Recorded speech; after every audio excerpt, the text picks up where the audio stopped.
Jones. She's here to give the civic scientist lecture this afternoon at 6. She is a very distinguished computer scientist. I worked with Dr. Jones in Washington. We were both in the Clinton administration. She was running all science, engineering, and technology for the Defense Department and the Pentagon, and helped me out on more than one occasion when I was at the National Science Foundation. Dr. Jones is a Rice alum, born in Houston. She went to University of Texas. She got a math degree here, BA in mathematics here, then went to the University of Texas, where she got a master's degree in literature, and then went to Carnegie Mellon, where she got her PhD in computer science, and then joined the faculty there, and then went from there to the University of Virginia, where she had most of your academic career. Done many, many things, got many honors, served on many boards, run many things, so I can't imagine anybody with more wisdom than Dr. Anita Jones. I will also mention that her husband, whom I spoke with a few minutes ago, Bill Wolf, is another distinguished computer scientist who was president of the National Academy of Engineering for many years, and also in earlier days spent time in the National Science Foundation. So I don't think there's an agenda, is that correct? This is a freewheeling discussion. So wheel away. I think you can make any, I'm sure that the students would enjoy any comments you'd like to make, and then I can just open it up. Here we go. We'll get you into it. You need water or something? No, I'm fine, thank Okay, you. thank you. Thank Good to you. see y'all. Well, I'm pleased to meet you. I wasn't told much about you, so am I right to assume that you are all scholars associated with the Baker Policy Institute, and you come from multiple different disciplines? All graduates, or mixture of undergraduates and graduates, or all undergraduates? Mixture. A mixture, okay, terrific. So are your majors mostly in, are your main disciplines policy or some other field with, integrated with policy? Is it a lot of engineers? Engineering. Some neuroscientists here, neuroscientists, engineers. I don't know how many people are actually pure policy here. We could go quickly around and Yeah. say where we're from. That'd be great. Why don't you just tell me what your main focus of interest is in order to. Okay, applied math, statistics, most interested in robotics right now. Mm-hmm. I'm doing a PhD in neuroscience, but I'm also very interested in policy. Applied math and neuroscience applications policy. Computer science, it's also scientific computing, numerical methods, robotics. Chemical engineering, biochemistry, and I'm interested in medicine. Biochemistry, health policy, and education policies. My master's in environmental analysis. Environmental analysis and decision making as well. Computer science. Mechanical engineering with an interest in healthcare policy. I'm mechanical engineering with an interest in product design and policy. Environmental analysis. Say again. Environmental analysis. Yes. And analysis, the STEM program. I'm doing a master's in bioscience and health policy. Biochemistry. Bioengineering with a focus on tissue information. PhD in applied math with a focus on neuroscience. Civil and environmental engineering. And mechanical engineering. So all science and engineering. I didn't hear English, and I didn't hear psychology, or some terrific. Well, we're kindred spirits in that case.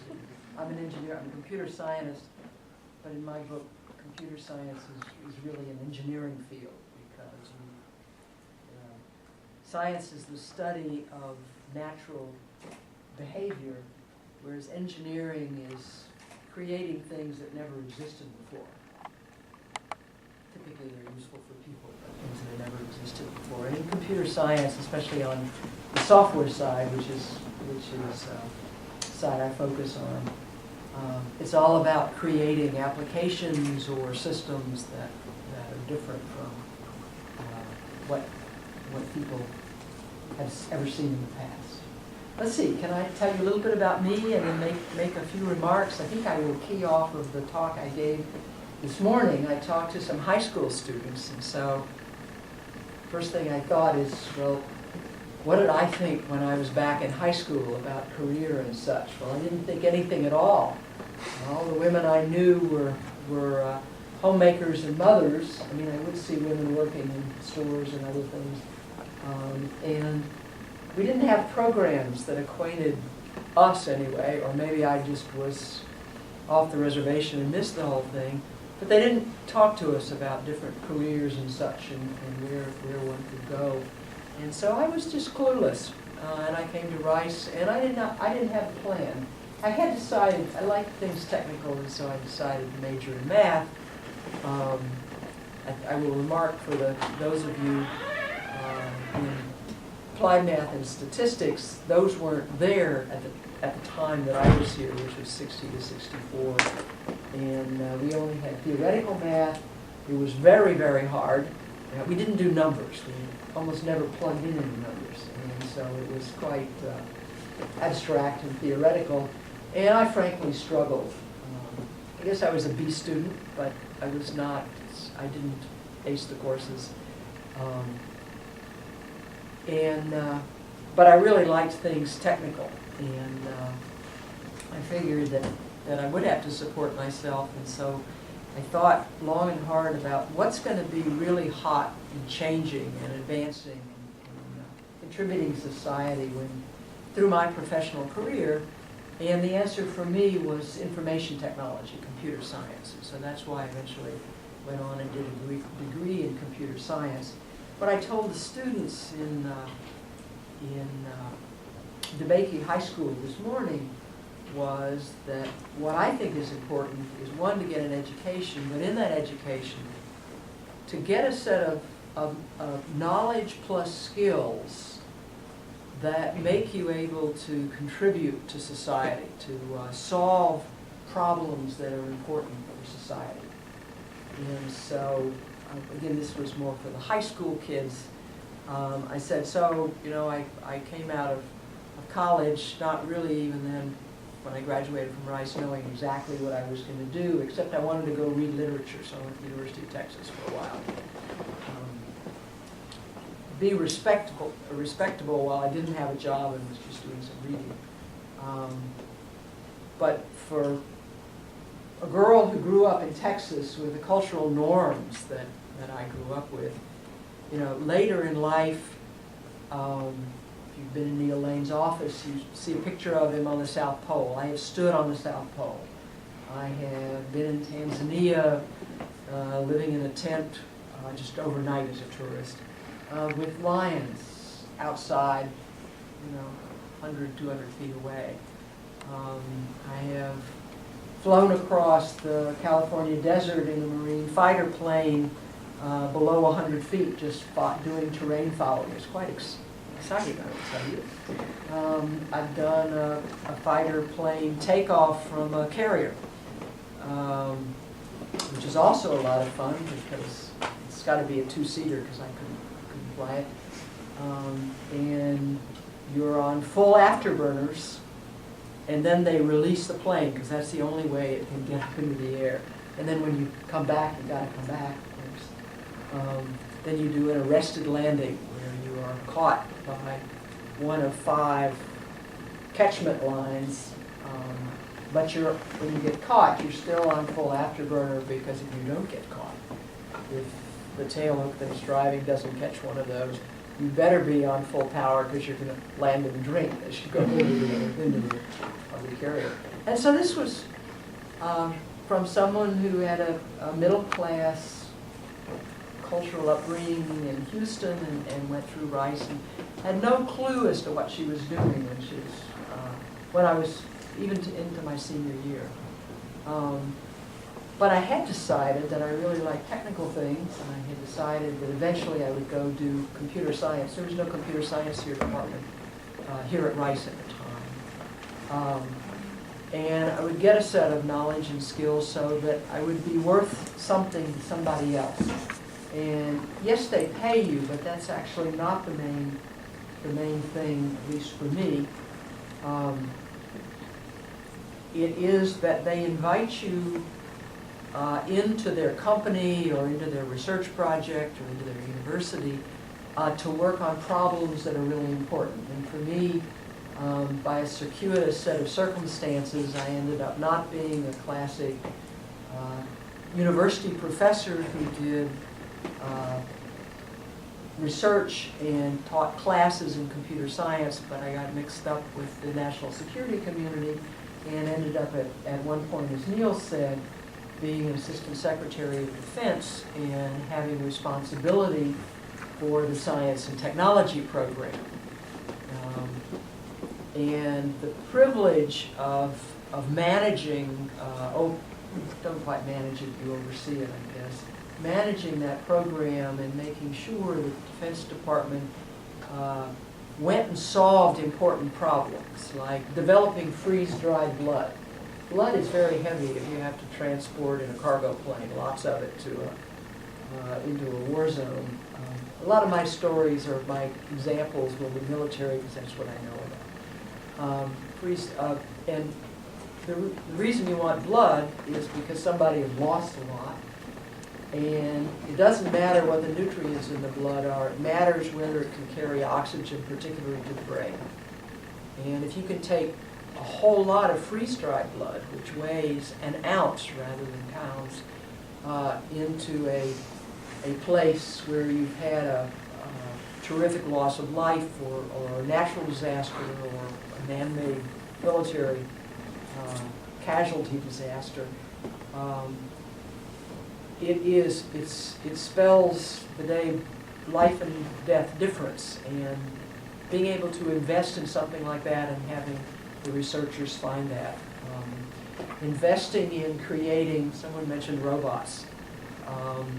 Robots are just blossoming now, both the big ones and the small ones. And so one of the things that I did when I was in the Defense Department was, this was in the middle 90s, and the Air Force, who sort of owned the air domain and was most interested in research, remember I was focused on science, technology, research, they were interested only, I repeat, only in planes that carried pilots, the white scarf syndrome.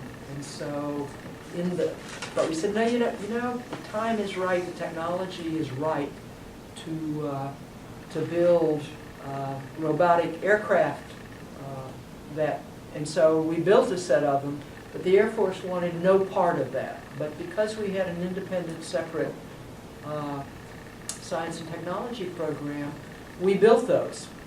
And so here you have the Air Force, ones you really would like to adopt them, they say, no thanks, we're not interested in that kind of a thing that flies. So we sent them off to the Army, and the Army in Bosnia, because that was where there was a theater of action. And they used them for surveillance and reconnaissance and said, these are terrific. We can send them where we would not send a pilot. And literally the military adopted, the Predator was the aircraft that we first built, and we still see them today. Although they've gone on to build things called Global Hawks and other things.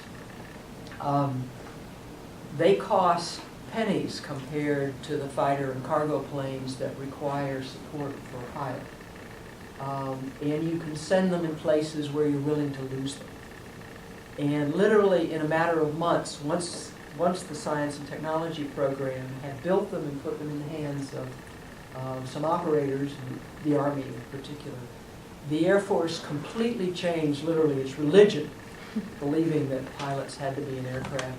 And this has made a tremendous difference. There are a lot of lives that have been saved because they send out drones now. And today, I'm particularly enamored of robots. Today you have this bluefin torpedo-looking robot that's patrolling, looking for the Malaysian Flight 370 in the Indian Ocean off the west coast of Australia.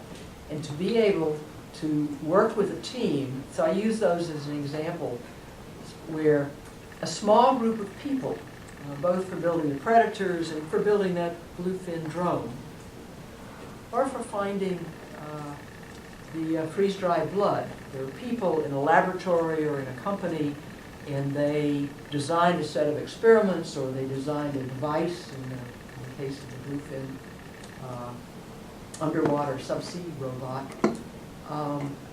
that is a huge contribution to society because it allows society to do something that it could not do before. And being a scientist or an engineer, that's the skill and knowledge that you use so you can make a huge difference in what society can do and the quality of life.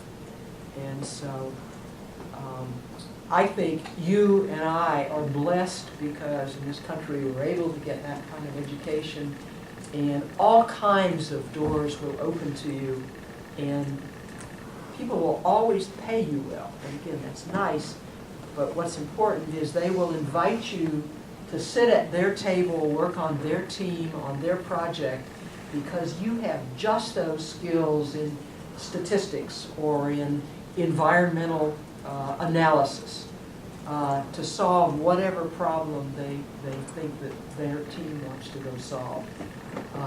So I envy you starting a whole new career. I'd like to go back and start a whole new career in neuroscience or in marine biology or something like that, because it is just thrilling to start with skills and knowledge and then really make a difference in the world. And I am confident every single one of you are going to do that. Rice is a great starting point. I can tell you from my experience. So that's a little introduction to me. Why don't we have a dialogue and let's talk about whatever you'd like to talk about. You mentioned that back during your time here from 60 to 64, you realized that you would have to support yourself. And I think that as a woman back then, that was probably far less than normal than it would be today. And I'm wondering if you faced any particular challenges being a woman in a male-dominated field for the majority of your career, and if you wouldn't mind sharing those with us. Great question. Part of the realization came from the fact that as I was leaving, I had a boyfriend, but I wasn't ready to get married. So I'm going to have to support myself.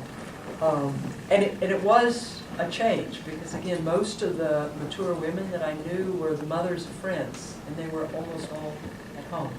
Your experience is, I think, quite different because women are a very large piece of the workforce. A lot of women, maybe even most women, I don't know, in the U.S., believe that a career sort of augments and is a more fulfilling world. I've lived, because I was a computer scientist and an engineer, I've lived almost all my life in a male-dominated environments. Early on, I felt, what you guys may not understand, but women are socialized so that they doubt themselves more rapidly and more easily than men.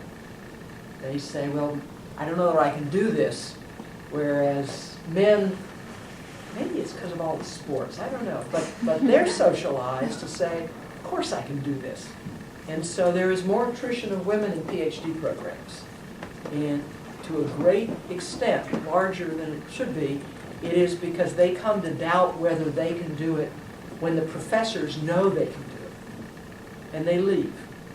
And so women have this kind of extra burden that our socialization, at least in the U.S., puts on us. And so early on, I thought, well, maybe I'm not good enough. Maybe I shouldn't be here, working with this team, or sitting at this table trying to solve this problem.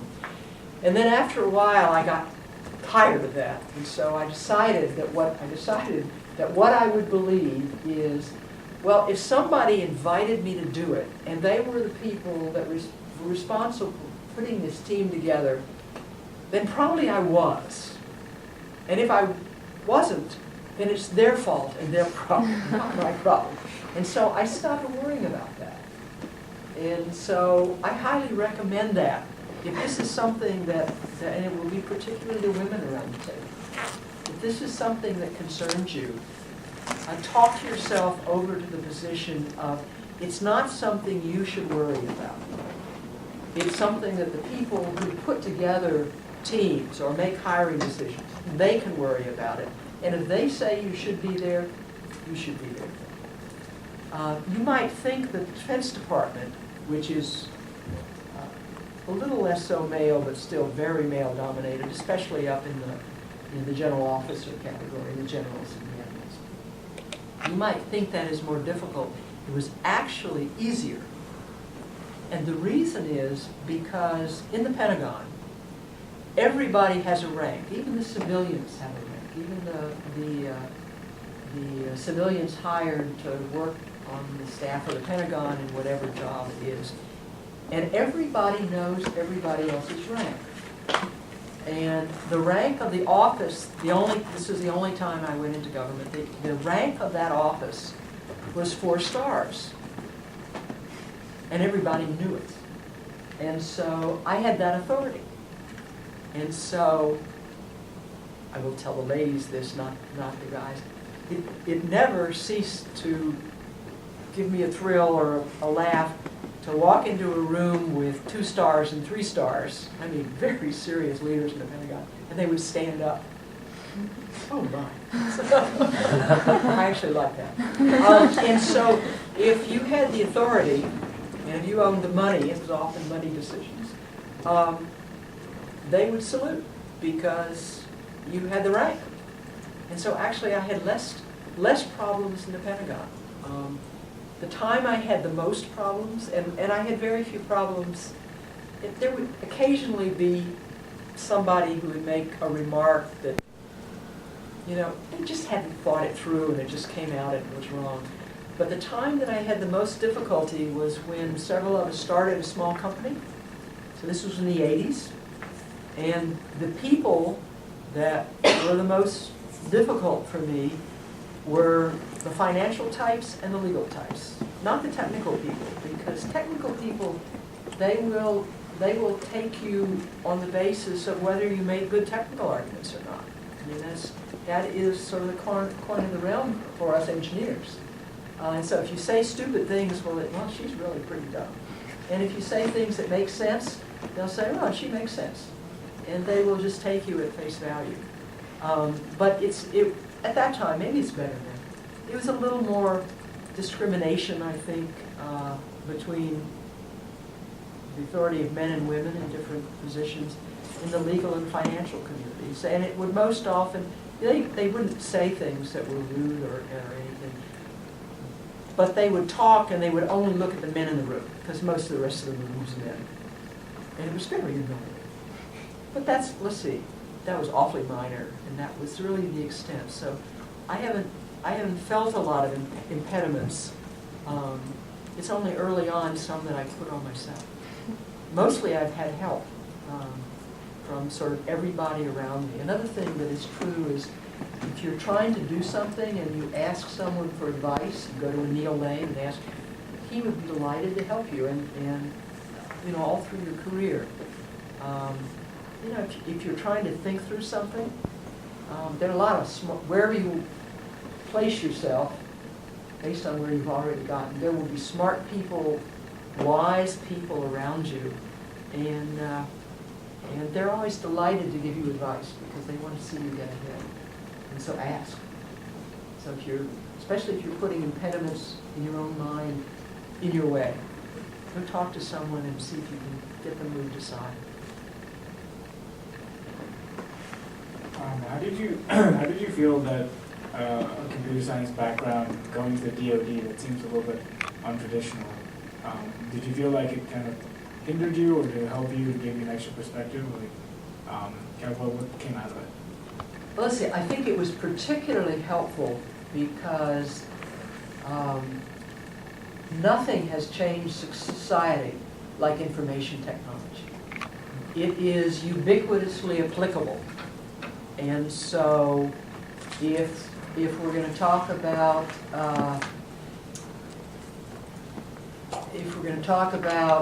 a Trident submarine, for example, well, all the control is in the electronics. How do they know who and what is around them? It's all sensors and electronics and a pardon the pun, a boatload of software that interprets what the acoustic, say if you're underwater, acoustic sensors are seeing. Actually, it's very hard for them to look at the raw signals for human beings. And if it happens to be managing a large organization like the Pentagon, well, a lot of the processes are underpinned with information systems. If you are a commander in a theater, today you go into a command post, and basically a commander at a medium, say, level will have probably not a table this big because they want to be a little bit closer. And so there'll be an intelligence officer that does intelligence in support of commanders managing the theater. And there are multiple screens in front of them because they are watching what the sensors are saying. They are getting CONUS reports of what the satellites are seeing. And likewise for the people that are tracking where the forces are, the blue forces are your forces, the red forces are the enemy, and the sensors know a lot about exactly where they are. So all these people supporting the commander, they're all sitting in front of screens because software extends what human beings can do today, and it's applicable to almost everything. Whether you're managing a war, whether you're managing a company, whether you're preparing for class. Do any of you have flipped classrooms? Great. A lot of that you use online access to do the reading ahead, listen to lectures ahead, and you go into classrooms. And I actually like flipped classrooms very much. You know what I mean by flipped classroom, right? No, okay. A flipped classroom is a typical classroom is one where you go in and the professor lectures. You know, you may have some Q&A, but basically it's a lecture format. A flipped classroom, you do readings ahead, you listen to perhaps online lectures, but when you go into the classroom, you do problems. It's all interaction. There's almost no lecture. I mean, you can't hold faculty down in your classroom. Every once in a while, there'll be a situation, the professor says, hey, listen up, I want to talk about that, and you get a little bit of a lecture. So a nugget of a lecture. So this is a kind of experimental way of managing courses that has just swept the country. And I'm surprised that only a few of you are doing that. If you stay in school, you'll see more and more of it, because two things are true. You learn more one-on-one. There's lots of data that says that if you have one-on-one tutoring, you will do vastly better than if you're in a lecture situation. And second of all, and I hope you've learned this, you all learn more from the other students than you do from the professors. And so what you are in a flipped classroom, you're doing little sort of back of the envelope. You usually skip from problem to problem. You don't spend all the time on one problem. And you learn a great deal from the other students. And that human-to-human interaction is just a very powerful learning environment. I'm curious about the work-life balance between undergraduate at Rice and PhD program, including the balance between technical education and sort of more broad education. And then additionally, I'm curious what you think what was your edge? Like, what was it, your IQ level, your drive to work, or people skills, or your broad view, or the combination of all of them? Or? Bunch of questions. Let me start with the broad education. I actually, I said twice during this discussion that I think it's, well, if you want to have the funnest life of all, you want to get a set of knowledge and skills, and engineering and science is, I think, the best, but you can do it in literature, and you can do it in history, and you can do it in social sciences, but I'm quite biased. But I do believe in a broad education. And so I came here and I majored in math, and most of the math majors sort of disappeared over time, but I'm very tenacious. And so I came here to do a math degree, and I'm going to do it no matter what. But it took all my time. And I think I told you I was a B student, so I did okay. And I mean, I was used to being the top of my class in high school, so this is kind of a rude awakening. But I don't give up very easily. But I felt like I didn't get a full, broad education, and that's why I went to Texas to read, because that finished off my education. But I knew, you could go, the best course I ever took was Mark Twain. He's really, it's great reading. So I'm not very highbrow in my literature reading. Let's see, but broad education is great, but if you want to make a contribution, and I did, I wanted to do things, you've got to have something to offer. And that means going back to the science and engineering skills, or at least that's I think that is the best ticket. And so one can keep a balance. So I worked awfully hard in undergraduate school, and you have to work hard doing a PhD. And you have to be very focused. That's not a time to go do a liberal arts education simultaneously, or at least it wasn't for me, because you need to become an expert in whatever it is you're doing your PhD in, and by the time you finish, you should know more than your advising professor in that one little slice. And in our lifetime, we've become, this is an era of specialization. I come from Charlottesville, Virginia, where Thomas Jefferson lived. You should come and see Monticello's home sometime. When he was in school, his tutor had 150 books, and it was said that he had more books than anybody, and he read them all. He had more books than anybody else in America. When Jefferson was in his prime, he sometimes had money problems, and at one point he sold his library. And he had about 5,000 books at that time, and I think he had also read all of those. Today you can't read everything.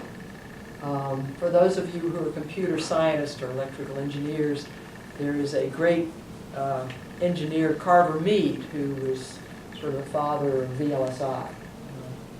And Carver, I once heard him give a talk, and he said, every year we're teaching more and more about less and less. And today when you get a PhD, you're studying less and less, but there's more and more you need to study because it's very, very specialized. And so if you want to be someone who can bring to the table things that other people can't, you have to specialize. Someone like Jefferson really didn't. He was a horticulturalist, he was a surveyor, he was an inventor, he was all kinds of things. And you could live that kind of life then. But today, even when you get a broad education, you need a specialized education. And that allows you to go in and participate in solving many problems.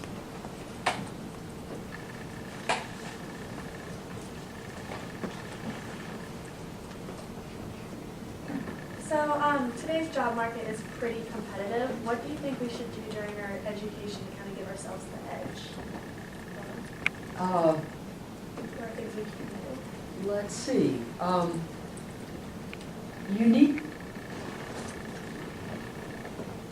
If you divide the world into thirds, the people who are competing for jobs into thirds, you're already in the top third, and you're probably much higher than that.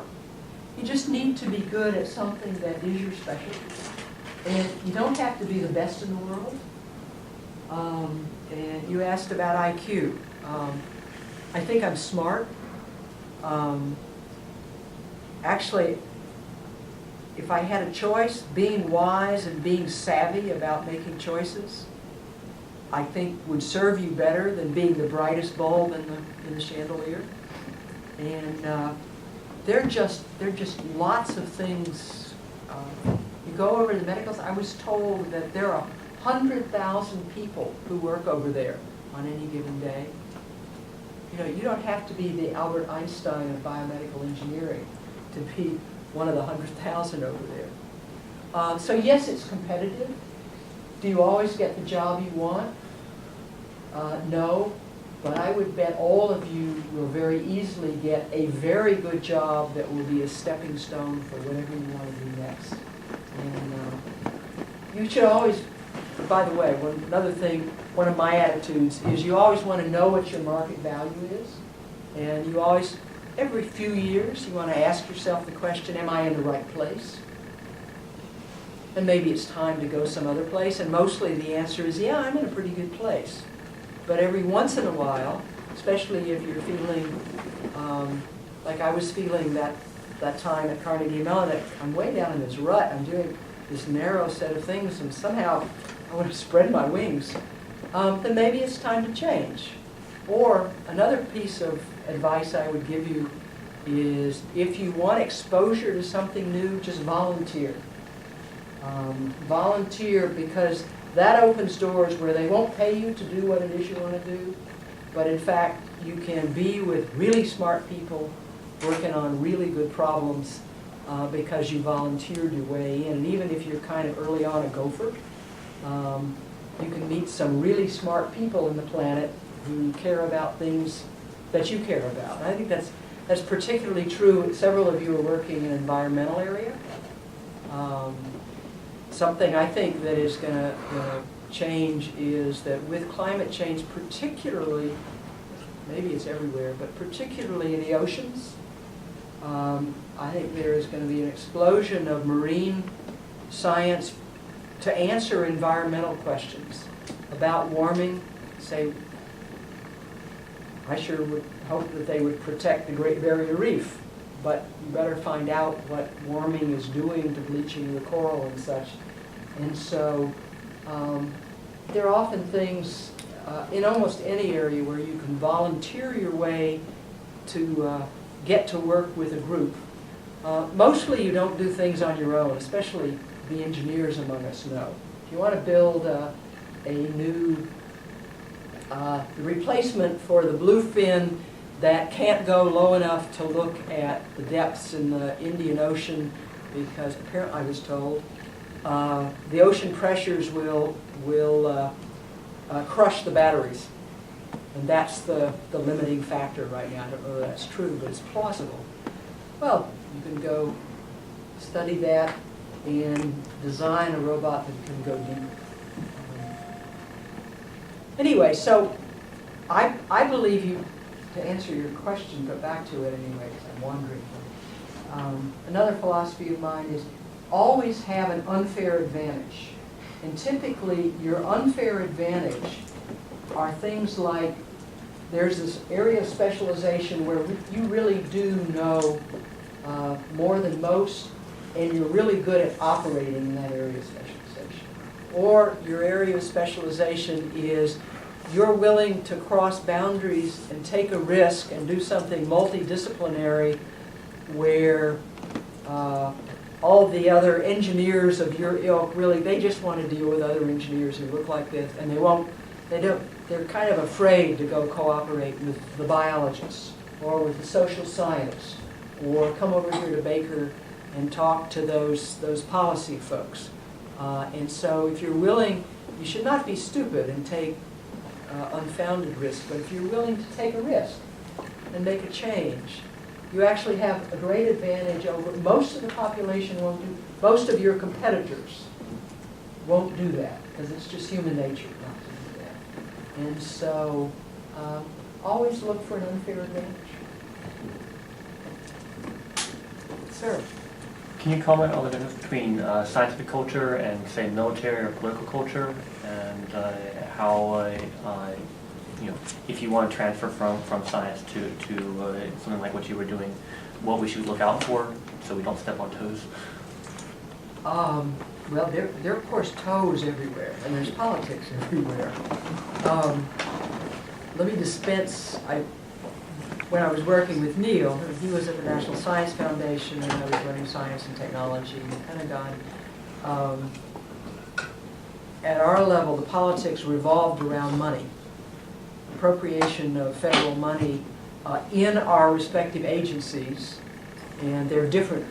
Neil dealt with completely different committees. I dealt with the House and the Senate Armed Services Committee, and they actually liked technology a lot. So I would go and chat with them, especially when I had problems. And, oh, yes, Anita, we can put some money in for that. That sounds like a very good idea. But it's very political, and there are minefields everywhere. I think, let's see, for me, the technical or the university research and technical community, to a great extent, the military was not a foreign place to me. So, first of all, I've been on advisory boards, so I knew a fraction of the people who were senior in the Army and the Marines and the Navy and the Air Force, so they weren't, and one of the daunting things are acronyms. Pentagon has an acronym for everything. You can conduct whole sentences where everything is letters except for the filler words like and in and for. And so you have to learn those. And if you don't know those going in, but I had learned those because I'd been on the advisory boards. But the cultures, inside a research culture, it actually doesn't matter where it is, whether it's international. It could be a university in Iran. And if you're talking about solving a technical problem, they're reasoning from the same mathematics. They know the same laws of physics. They probably were trained with the same textbooks. And they will have the same attitude if you say, that I mentioned earlier. If you say things that make sense, they'll say, yeah, that makes sense. If you say things that are dumb. And so it's almost apolitical. And I was mostly when it dealt with the programs, I was mostly operating with other scientists and technology people, and we wanted to do the research. We wanted to see whether it would answer a particular question. In particular, you wanted to know whether it would deliver a particular capability. So, for example, just pick something random. Can I recognize take you off into a particular technology? There was a little bit, but not a lot, of hyperspectral sensor technology going in. They measure frequency of, so they can see water, for example. It's got a big particular signature. And with hyperspectral sensors, you can look at two, pardon the military analogies, but you can look at two tanks, and what the hyperspectral sensor will see is the signature of the paint on the tanks. So you can tell that that is a Soviet tank or that is a Syrian tank. Well, the Syrians probably buy theirs from the Soviets, so scratch that. Or an American tank, or a British. They paint their own. And so if you're asking what you can recognize and whether you can see a target and whether you can see it through this kind of foliage, say jungle canopy or not, it's all technical, it's engineering, it's what the sensors can do.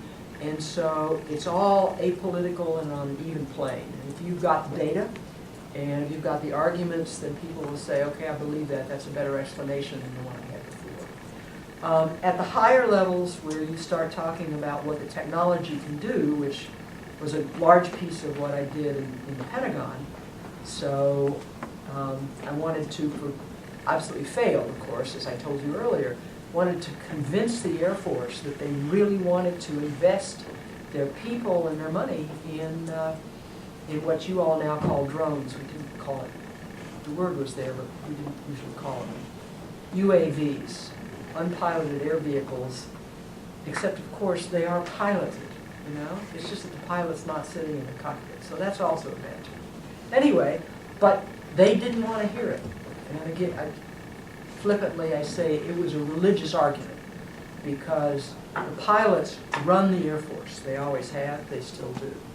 And so they did not want to see a competing aircraft. Just like they, they did not want to see sort of submarines that required a whole lot less crew. The Navy did. Another battle, but I lost that one too. Until you demonstrate it, and then they say, that's a capability we have to have, and so they embraced it. So it's the arguments, and you could call those political, but it's political within the military. But people will believe data, and they will believe arguments, at least after a time. And so I didn't see a lot of political arguments, or political problems that dealt with my business, which was mainly science and technology. I think a huge problem that the nation has is that we have a citizenry which is not technologically literate. I'll come back and give you an example in a minute. And in particular, we have a Congress that has only handfuls of engineers, scientists, and medically trained people. And so they believe arguments that don't make sense. They make decisions that don't make sense.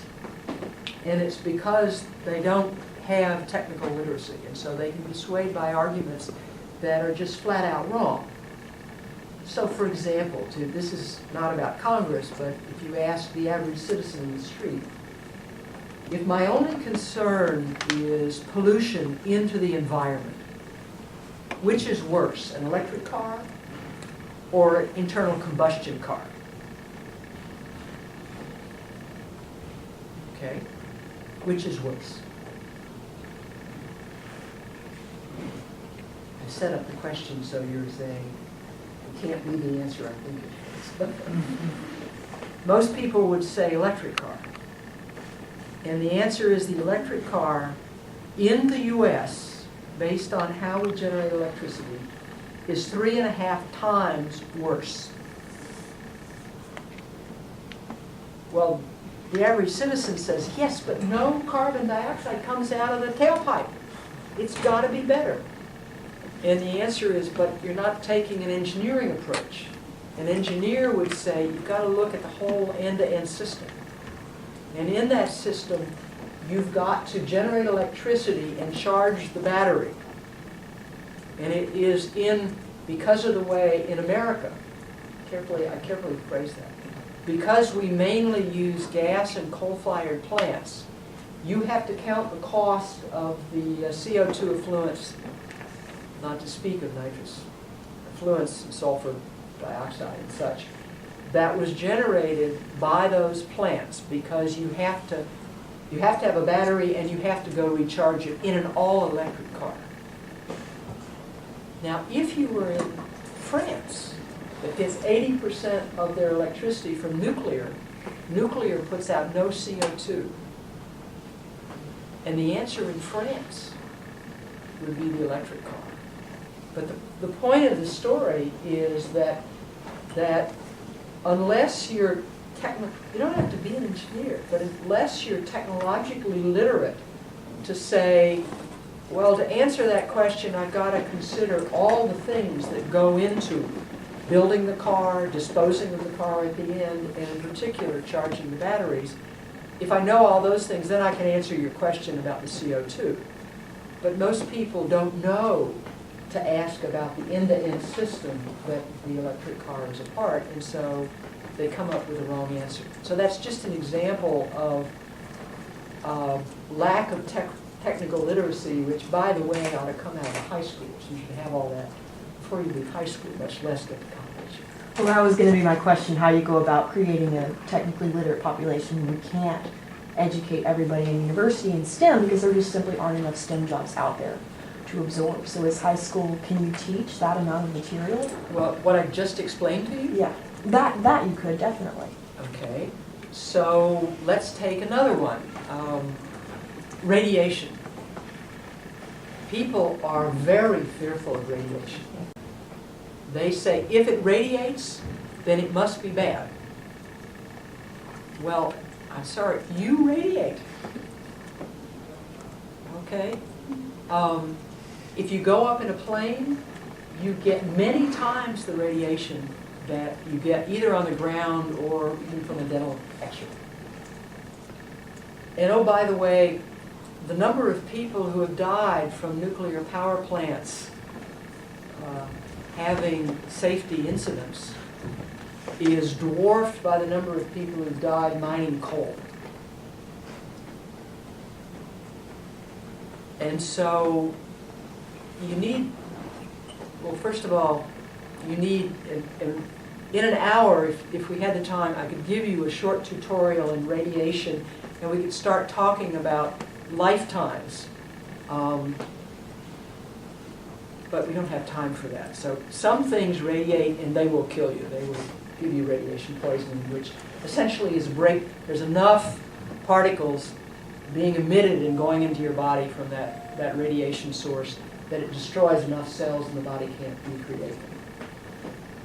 But if I ask you what precautions you need to take if you're handling the fuel rods that go into a nuclear stockpile in a power plant, the technical protection that they use is cotton gloves. And that is because, as you can see, I love technology. I can take any question, even about policy and life experience, and turn it into technology. Because the half-life is so long that at any instant, if you're around it for a few minutes, there's almost no radiation.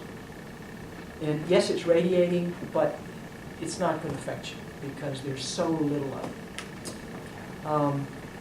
And so I think you can teach and should teach in junior high school and high school a technical literacy, just the way we teach civics literacy. Or I'm in Texas. We probably teach Texas history literacy, maybe not so much in the U.S. That was the way it was when I was here. They teach literature. You know, everybody does read Mark Twain and maybe something from the top 100 novelists and even some nonfiction writers.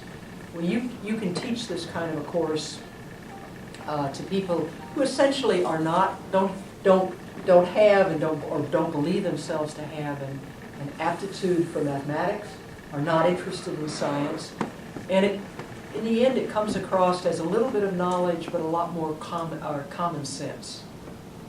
And once you learn some of these things, I mean, you can teach somebody the second law of thermodynamics. A few of you will know that, but basically what the second law of thermodynamics says is nothing, when you convert from one kind of energy to another, it never works perfectly. So back to the car, if I have an internal combustion engine or even a battery, the engine will get hot. And the reason is because it's not a perfect transform of the combustion into the kinetic energy driving the car. And in any translation of one kind of energy to another, heat is always generated and it's almost always wasted. And you can't capture it for any useful purpose. And so you can, that's the second law of thermodynamics, and for a high school kid, that's all they need to know. And they need to go through some examples of, well, if you want to charge a battery, the battery is chemical energy, so I've got to burn the coal, and then I get heat, and then I use the heat to turn some turbines. And then I use that, and, and eventually I get electricity, and then eventually I got to convert that to chemical energy. And it's actually the reason the electric car is so bad is because of all the losses and all those conversions, whereas the internal combustion car, there's only one conversion, that's combustion to kinetic energy in the car itself. So I think you can teach this in high school. And I think I would not teach it as science and technology. I wouldn't use STEM. I would say, well, there's some common sense you need to know just to get along in life.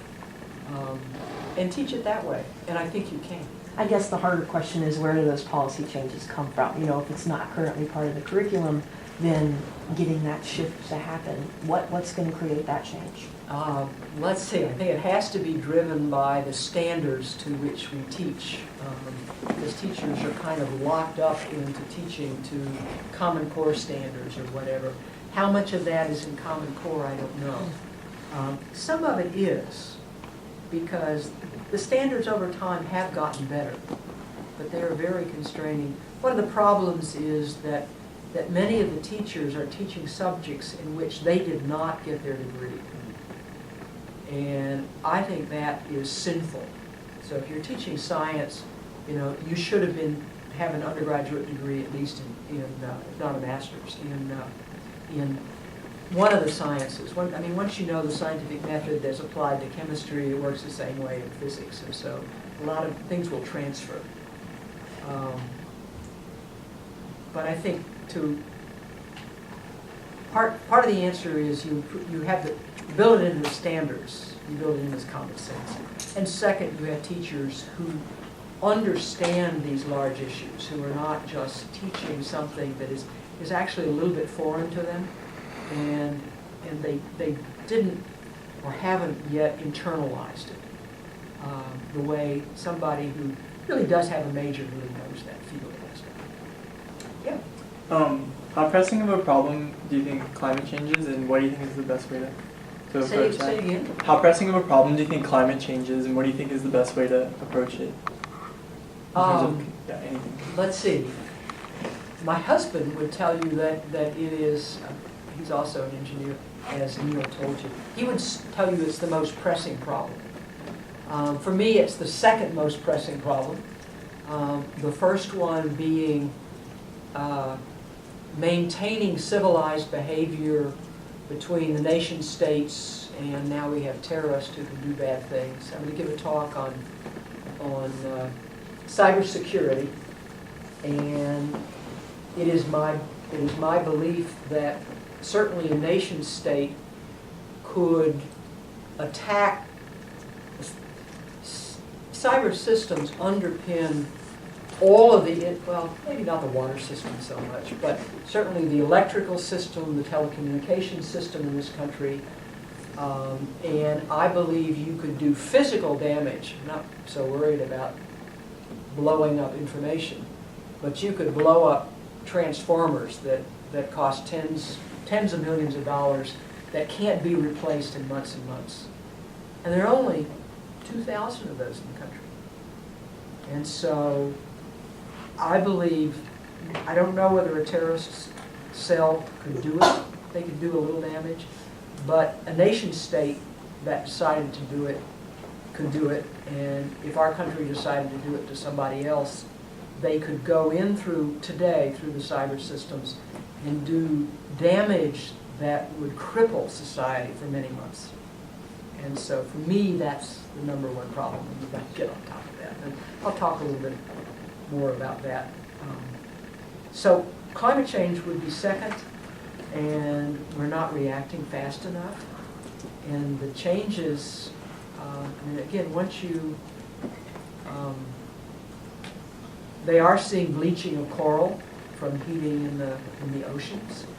You have farmers in California this year, I have no idea whether it's due to climate change, but it is a fact that they were unable to get water to irrigate crops because the water was diverted to the people because of the droughts.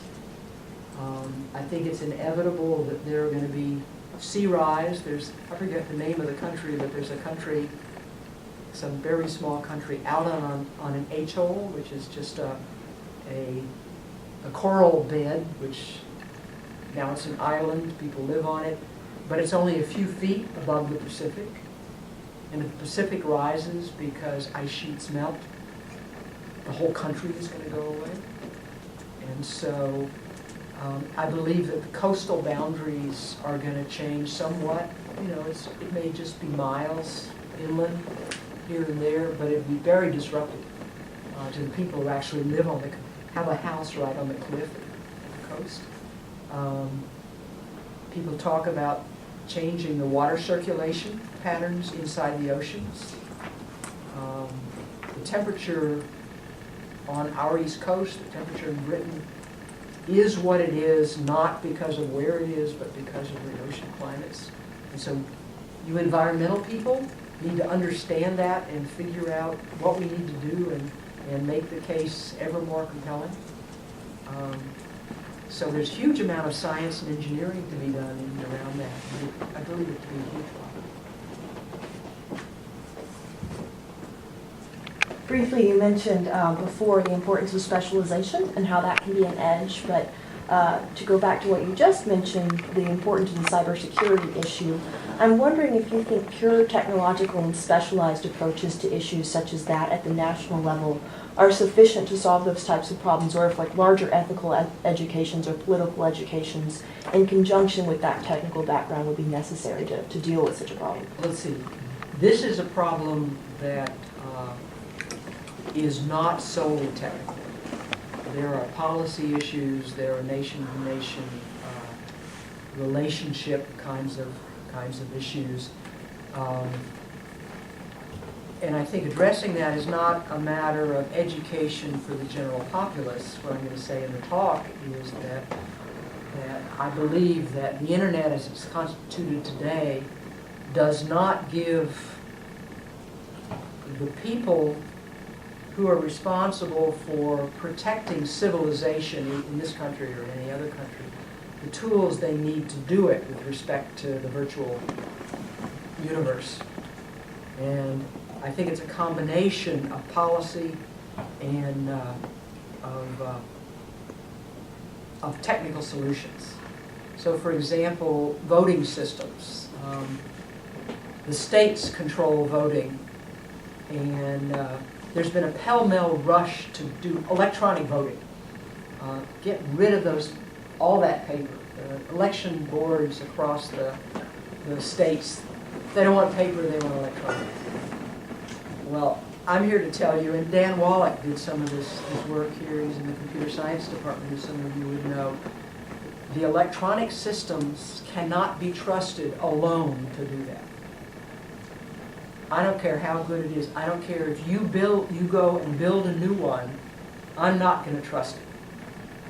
And the first reason is because voting is the #1 underpinning, fair and believable voting, so the citizens decide what they want, is the underpinning of democracy.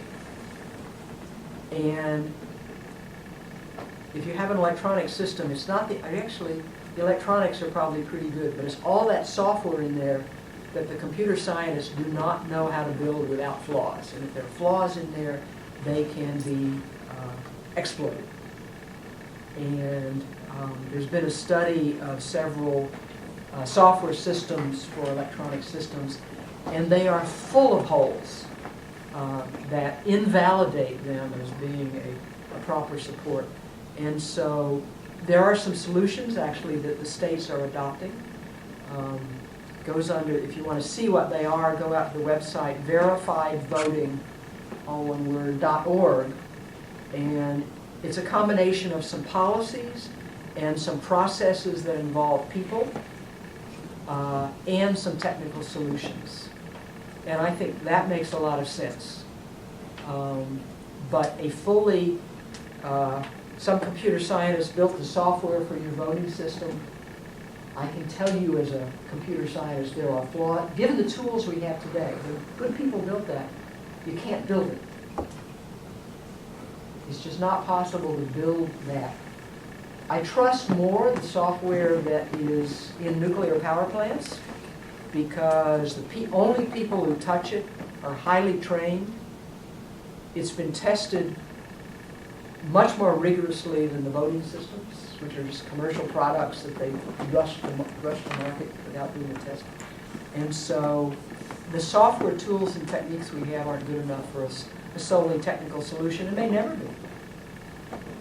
So, how about some questions for down here?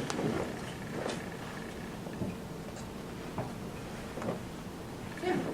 I have another question about the technical literacy. What do you think, instead of kind of an education and policy responsibility, what do you think is the responsibility of the scientific community or STEM community in their process for educating those that are, per se, technically illiterate? Like, what do you think is the responsibility of the scientific community at that problem? Well, let's see, first of all, I certainly expect them to teach their children. Okay, they're right there at easy reach. I think it's very good when people volunteer in the schools. There are robotics programs and such that engineers help with in the K through 12 schools. It's an outside school activity, and those are very good. I would not wholesale just send science and technology people into schools, because the curriculum matters and the long-term relationship with the students matter. I think it's up to the teachers to teach that. A thing I would expect the science and technology community to do is actually to do international outreach. One of the things that I've already said, in the technical community, we believe the data and we believe reasoned arguments. Well, out in all these countries that we don't have very good relations with, like Iran, to take a random country, we have sanctions on them. But actually, as a scientist, you can travel there. So I've traveled there 2 times in the last decade or so. And I don't know the politicos, but it happens in those kind of countries in Africa. In other places, the very well-educated people, many of them science and engineering, are very influential in their countries and often related to the people who are the political leaders. And if you go meet them and build a relationship with them, I think we can, over time, build kind of bonds that strictly with policy you can't build. And I put great stock in that. And that's one thing I would hope that scientists and engineers do. So I'm a great supporter of Doctors Without Borders, Engineers Without Borders, and people who go meet their counterparts and make long-term friends, go back. Do workshops. It turns out that Tehran sits on an earthquake zone that is very similar to LA. So one thing we arranged was a workshop between, very apolitical, you don't want to get anything political with the U.S. having sanctions on a country, but talking about, well, how do you build buildings? How do you protect people? How do you do warning? And those kind of things. That's a great technical exchange, and so we do workshops in that arena. And then those people know each other now because of that kind of exchange, and they can call up the other person. And so they are ambassadors on both sides, from their culture to ours. And so that's the thing I would hope, when they have a chance, scientists and engineers do. So I think we were due to be here till 5:30, is that right? Yeah. And I think do I have to talk at 6? I think we better shut this down. It's been delightful to talk to you, and I wish you well in all your endeavors. And I think just by being, involved, being a Baker Scholar, and being open to more than just learning your mathematics or learning your environmental science, that speaks very well for the kind of career that you're going to have and the amount of contribution that you'll be able to make to society, to the U.S., to the world. Thank you very much for spending your time with me. Thank you.